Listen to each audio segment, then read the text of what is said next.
Hey guys, welcome to Dear Young One with Dollar Pony. And on today's show, we'll be talking about how to manage your boss. It's very important to your career as a young professional that you manage the relationship between you and your manager, your supervisor, or the person that conducts your appraisal very well. That's because your manager is the person that is going to appoint you for promotion. The person is going to play a very, very key role in the development of your career because they will provide you training, they will provide you guide, they will provide you mentoring.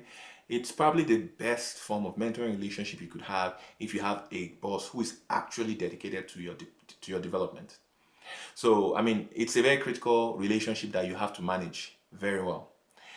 And that also tells you that you also have to really, to some extent, hope that you actually get a manager who is actually interested in your development, because the personality and the type of person your manager is also will play a very key role in how well they are also invested in this relationship and your development as a young professional. So there's so much you need to know about working with different boss types. Over the course of my career, I've had to work with different kinds of bosses, and I'll be telling you about different boxes into which you could fix the kind of manager you have, and then how best to work with a manager in that particular category. There's also another aspect to this which is very critical, is the fact that outside of work, the relationship you have with your boss can also go a long way in affecting other aspects of your life. Your exposure to international and global best practices or markets and so many other areas. And there's so much that this relationship could do for you. So how do you, as a young professional who is reporting to a much senior person, manage that relationship in such a way that you are able to extract the value you need to grow in your career? Well, I've got a couple of ideas and I've got a couple of tips I want to share with you. So stay tuned.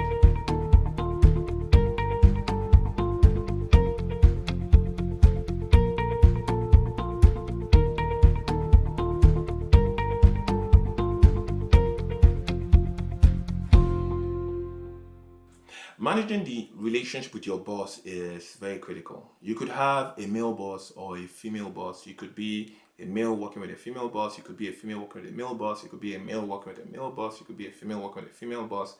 In whatever scenario you find yourself, um, you need to learn how to work best with that person, because, like I said, that manager is going to play a very critical or very significant role in the development of your career. I mean, it's the first and most direct form of mentoring you could get as a young professional, when you get a chance to work with someone who is your boss, who is very experienced in that very task that you are meant to do on a day-to-day basis, probably has done it for several years and now is, has risen to the manager of that role. Or you could be in a situation where you actually have a manager who is appointed to lead a team but hasn't exactly worked in that background. There are different scenarios you could find yourself as a young professional. So that's why it's important that you equip yourself with these useful tips so that you can work very well with that manager, extract the value you need for your own development, and then continue to grow in your career. Now, the starting point is, first of all, to understand the kind of manager you have. Because I like to think about managers in two ways. When you are a manager, there are two very significant aspects of your work which you are meant to manage. One is the actual job itself, what needs to be done, task management. In other words, whatever it is you do in your team or your business, as a manager, one of your first and probably the most important thing you do is task management. So how do you manage the various tasks that your desk or your team has to handle? How good are you at handling those tasks yourself as a manager, or delegating those tasks to people? That's important. How do you manage the task on the job? How good are you at those tasks yourself? And then the second critical part, which is also pretty much almost as important as the task management, is people management. So a manager is tasked with those two things: understand the job and do the job very well, but also understand his team and manage his people very well, extract the best from them, performance from them, so that they can actually continue to deliver quality results on the team. Now, when you now start to look at those two tasks, there are different kinds of managers you'll come across. There are those who are very good at task management because they are very good at the job, they've done it for years, they have a lot of experience, so they are pretty good at that task, but they are not very good at people management. One of the best things that could happen to you as a young professional is when you run into someone who is very good on the job and also has very good people management skills. That can radically change your career because it gives you a very wonderful example that you can aspire to, that you can work towards in developing your career. But you could end up in a second scenario as well, where you have a manager who is fantastic on the job, but a very poor people manager. And then you could have the other set of scenarios where you have someone who is not a very good task manager, doesn't really know the job so well, probably doesn't have as much experience in it, may have come to lead that team from a different background and so on, but he's also he's a very good people manager. So as a result, he knows how to set the team up very well, knows how to drive performance, knows how to get the team rolling. So you need to understand that. And again, on the flip side, this could be the worst thing that could happen in your career when you have a manager who doesn't know the job very well and is a poor people manager. And oftentimes when you find someone who is in that scenario, they've probably never had an experience before. They also have personality issues or types that are not suited to those kind of roles. So they find managing people for effectiveness in that particular team or job or task, whatever it is, they find it a chore, a frustration. So they are also not very good people managers, and it could be damaging to your career. But at the same time, I think the first thing you need to do is understand which box your manager is. Understand where to fit your manager. What kind of people manager is he? What kind of task manager is he? Is he excellent on the job? Is he a poor person manager? Then if you know that he's not very good at managing people, then there are other steps you now need to follow as you try to work with him.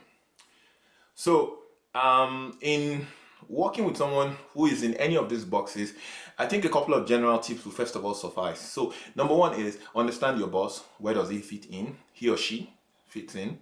Understand what kind of person they are. Understand what kind of experience they have on the job, how good they are at the job, and then ways in which they are currently lacking. What are their weak points? What are the things that pretty much upset them? What exactly is their expectation of you? Now, the second part is understand how to work with your boss. Now, this is a different thing from understanding your boss. Understanding how to work with your boss then has to do with understanding what their expectations are. Because it's one thing for them to tell you that, oh, so this is going to be your task. You're supposed to do this, do this, do this, do this, and they give you a list of 1, 2, 3, 4, 5 tasks, and these are the things that you need to do on a day-to-day basis. It's another thing to understand how they expect that job to be done. And when I talk about what they expect to be done, there are two things you can bring in here. And number one is the level of involvement they want to have in those tasks. There are managers that assign you a task and they want to know how it is progressing. They want to be involved to some extent. They want to, because they are very concerned about the outcome. So to them, they prefer to be involved in the process as you work on the task. They expect frequent updates. They want to see what has been done so that they know that this has been taken care of to the level they want it to be taken care of, or that the outcome that they're going to get is to the level is exactly matching the kind of outcome they have in their mind of what they want to get. So it's important you know that. The second part is there are managers who don't want to. They want to be able to delegate fully to you and know that it is taken care of. Because there's so much on their desk, there's so much on their plate that they can't afford to micromanage every single task or every single process to ensure that the outcome matches what they want. There are like a million other things they need to be focusing on at the moment, so that whatever they delegate to you, they expect you to take it with 150% focus, do it, execute, and then deliver the expectation. So you need to first of all understand, when you're talking about expectation, what's the level of involvement they want to have. Another thing you need to also understand is the outcome itself. What exactly is the desired outcome? There are managers that when they tell you there's a task in mind, oftentimes if you are not inquisitive enough as a young professional working with them, you might end up working all day, working all night on the task, and then when you give it to them, they're like, oh, this is not what I wanted. So you need to understand what exactly is the desired outcome. And that's why when you are assigned a task on the job, it's important you communicate and ask a little more and questions about, okay, what exactly is the desired outcome here? What are we trying to achieve here? Okay, you have been told by your boss that you should prepare a report on the manufacturing sector in Nigeria. That's as vague as possible a task. The question you need to ask is, so who is the audience? Who is the audience? What is the desired outcome? What exactly should this report look like? Are we talking about a 15-pager, which is, thematic on the manufacturing industry in Nigeria? Are we talking about a standard equity report that needs to indicate different companies that are investment options in the market? Are we talking about a trend report that is talking about the different trends that are happening in the manufacturing space in Nigeria? Are we talking about just a communication letter piece that you can give to a client and they will see that, oh, you actually have some research on the communication sector that will lead to some discussions, and then you can start to pitch to them products that your bank is selling? What exactly is the desired outcome of this report? Are we talking about a 100-pager report which you are going to sell as a bespoke research report to clients that are looking at entering the manufacturing sector in Nigeria? What exactly is the desired outcome? So when you're talking about expectations, I think those are two critical things you want to have a very close or a very clear perspective on. What is the desired level of involvement from your manager, and what is the desired outcome? So for the third one, I think it's important you also set boundaries for yourself, or for how you work with your boss. I think it's important to, of course, be very professional in the office. And when I'm talking about boundaries here, you need to define very clear parameters within which you are able to work best. Because you see, one of the issues you often could run into is when you develop into a kind of relationship with your boss where your boss feels that some certain kind of actions are necessary before you are able to do what needs to be done. That's not often the best for your career. So it's important you have very clear boundaries. And when I'm talking about boundaries here, I'm not talking about emotional or psychological boundaries. I'm talking about boundaries or parameters that are well defined within which you are able to deliver your best performance as a young professional. It's important that you set very clear ones. And your boss also knows automatically that this is how to motivate you to work best, because he knows that, oh, these are things that if I do this, I won't get the best results out of this young professional. Now, how you go about setting that is simply about ensuring that your boss knows, by communication, oftentimes by having discussions, oftentimes by delivering results under those circumstances and showing that that's the circumstance under which you deliver your best result. And you can always talk about it as well. So, because the thing is, if you let your boss know that, oh, I'm someone that's very good at writing, communication, analysis is not one of my very core strengths, it's something I'd really like to work on. It also gives them material of areas in which you need to develop. Okay, so those parameters are very critical, that you set them and you let your boss know that, okay, this is an area of strength, an area of weakness. I mean, and this of course is not from day one. You just get up and you say, okay, good afternoon, sir. I discovered that I'm not very strong on this. No, I'm talking about as you've spent time over the job, you've seen what the job involves, what the job entails, and you've started to see the areas of your shortcoming. It's very important that you are able to let your boss know that these are areas where you think you are pretty strong, these are areas where you think you need some work. And that what brings me to the fourth point, which is really about communicating with your boss. It is very important that you have very frequent communication with your boss. Apart from the fact that even if you are working on a large team where there is a tendency for you to get buried in the pile, or just be one of the numbers on the team, it's very critical you have frequent communication with your boss about what you're doing, about what you're having challenges with, about what you are being successful at, about what is generally going on the desk, and what what your tasks are. And that's why it's important you set up a system to have either frequent meetings. It could be weekly, it could be daily, it could be monthly, with your boss, where you're able to tell him, this is what's in your pipeline, or your work pipeline. These are the ones that I'm close to completing. These are the ones that I've done, and these are the ones I'm doing. It's very critical you have that kind of rapport. Now, it is possible you could work in teams where you don't have that kind of structure, and it's more difficult to set up that kind of structure.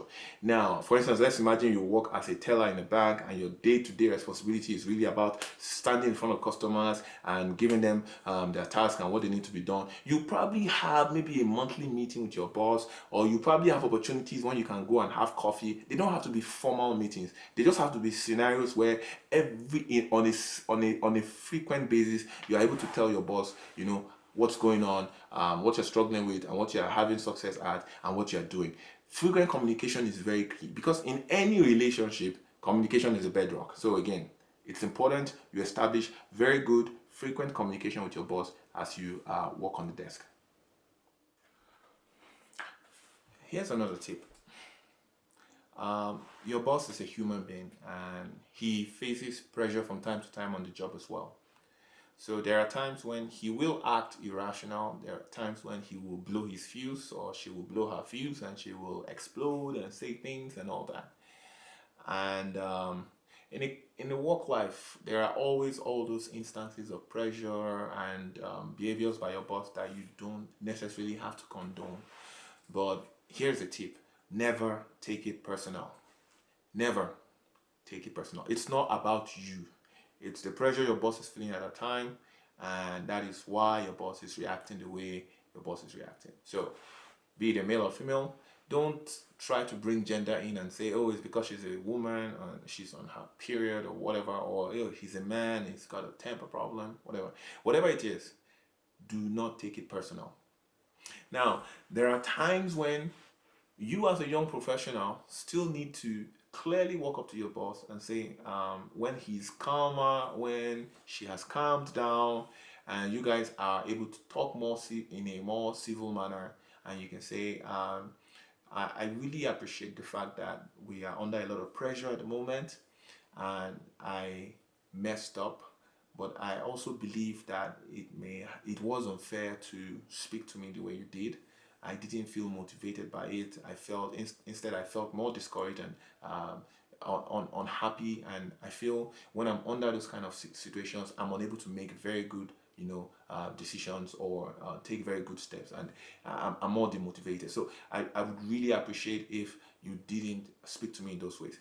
You need to be clear that it's about the job, and because you feel it hinders your performance or it affects your performance, and that's why you would appreciate if that wasn't the case, or if they don't do that. Now, this may sound pretty difficult, and I recall I've had instances where I've had to do similar.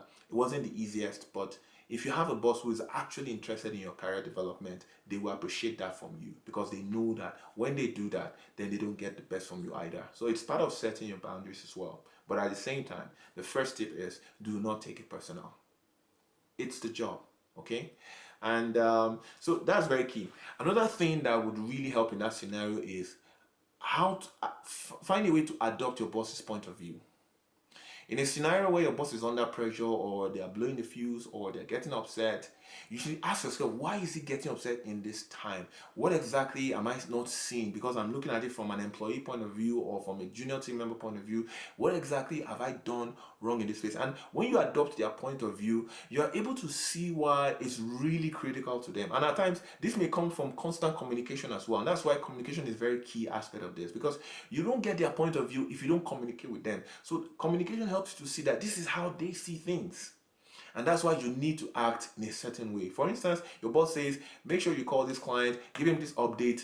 It's very critical to them that you give that update, because maybe the way they manage that relationship with the client, that client needs that update on a regular basis or needs that update as at that time for something else. So it's important you do that. So adopting their point of view helps you a lot to see things in a different way. And then when you don't take things personal, also you also can know that when they're upset, blowing the fuse or saying whatever they need to say, it's just because of the pressure of the moment. It goes and it passes. But then if they go beyond a certain level, they cross certain lines and they start saying things that they shouldn't say, then you need to also address that so that they don't feel comfortable speaking to you in that way, because that affects your personality, affects your own mood, affects your performance on the job as well. The last one which I will give you is also to manage the informal or casual relationship you have with your boss, also to with confidentiality and with trust. So occasionally you may develop a relationship with your boss outside work.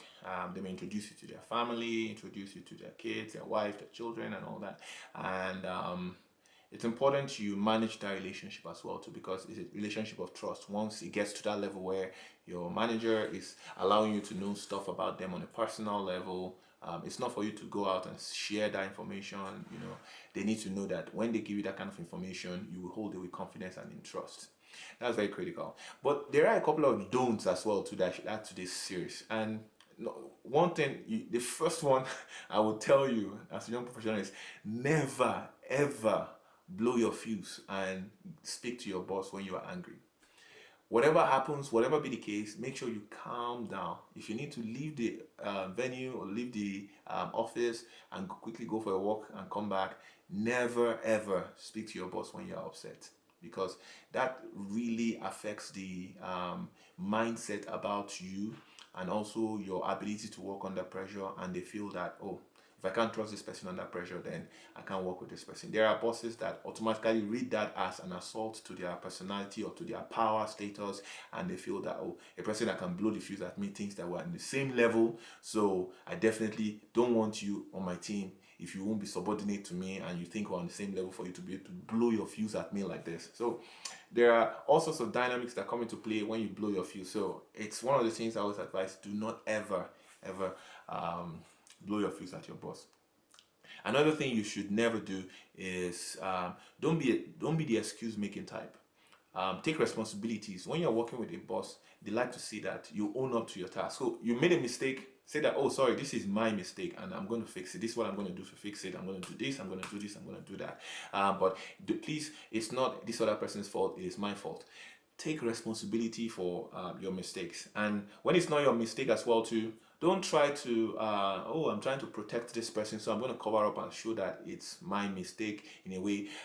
Be very careful about that. That's something that can be very double-edged. Okay, so I think one thing, the clear thing here is, do not make excuses for your own mistakes when it comes to working within a team and helping other people who might have issues and you're trying to cover for them.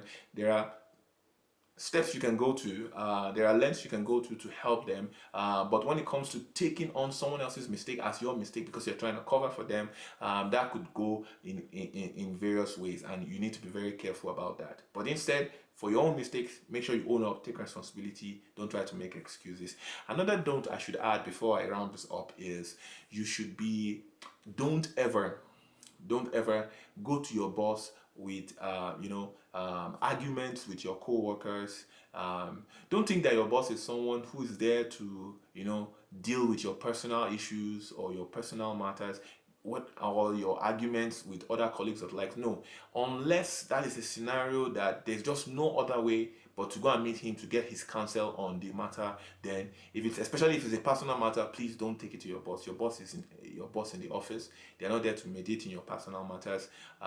They're not there to, most times, to some extent, some bosses are not very good with personal relationships, and so they find it a burden when they start to know things about you on a personal level that they don't want to know, because it means they have to be involved in your life in a way that they don't necessarily want to be involved. And so it's often a bit of a burden for them when you start to tell them that, oh, my grandmother is sick, or my father is having this ailment and he has to take this medication, or as a result I have to go to the hospital, I have to spend this time going here and going there. They don't want all that information. There are bosses that do, because they tell you their own personal stuff and they would ask you stuff about your personal life as well. So it's important that you understand. That's why that first tip is to understand your boss, understand the kind of person he is. Is he interested in your personal life? Is he interested only to tell you about his own personal life but doesn't necessarily want to know yours? Is it someone that is really interested in your career growth?